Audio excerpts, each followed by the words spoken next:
Okay, next atong magamba. So, bugal sa Barangay Talusan de Mangas. Ang pagbabalik, of course, ni kagrupong Rogelio Arcelon Sr. Nasang Barangay Talusan de Mangas. Ang iyang ikaduwa nga pagambahon. Ang ginahalad sa mga babae kung nagapamasyar. Ang bulak. Palakpakan naton mga kagrupo, mga ka-short. Hindi na ako mag-camera sa iyo.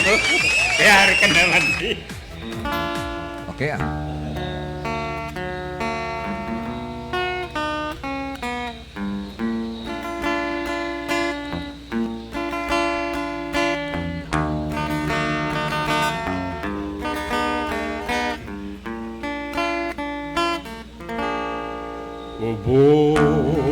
Bulak kong nahamutan, pinilisan akong dugan sa adlaw ka gabi ginandong yan ang matang Isni mo ngayon nag-ibig ka pang hayay nag-ulat sang kalipay mag-antos nagidlang ako Bangod yun lamang sa ipon Bubulat nga matahon Sa tanan nga tiyon ginandun Ay hansang lihi Ikaw ang matublan sa mapintas nga kabubot madagdag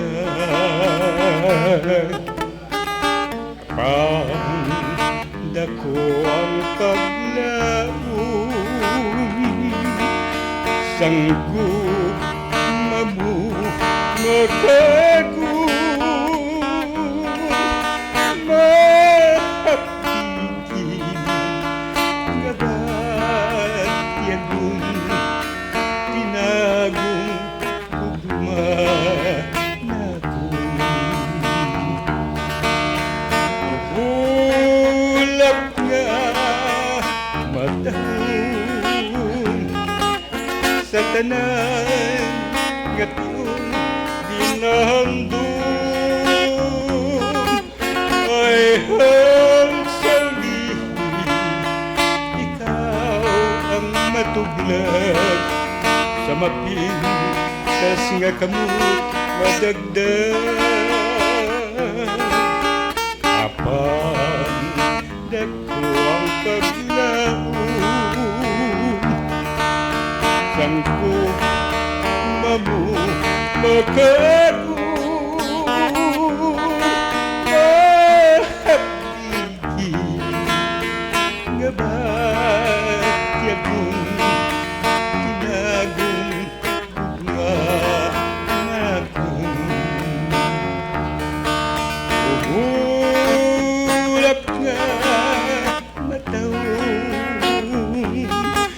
sa tanan nga tiyong ginahandong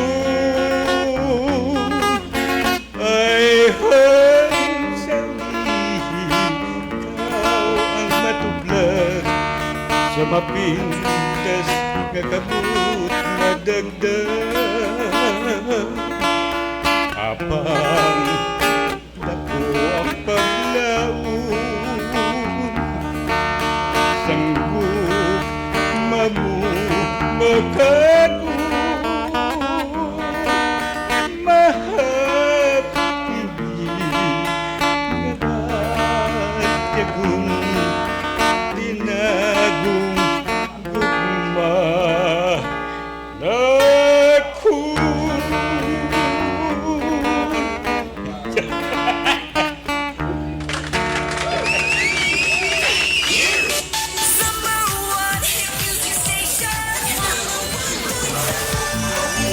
Short FM. Okay, salamat gid kagrupong Rogelio Arcelon Senior with Bulak, no? Sa Tagalog, bulaklak. Sa English, siyempre, yung flower. No? Uso pag yung subong hatag isang bulak, doon ako na uso pa subong. Sa mga pamatan noon, ang uso subong pasahay sang load, no? Pasahay sang Gcash, kaya pamasyal subong, so medyo virtual.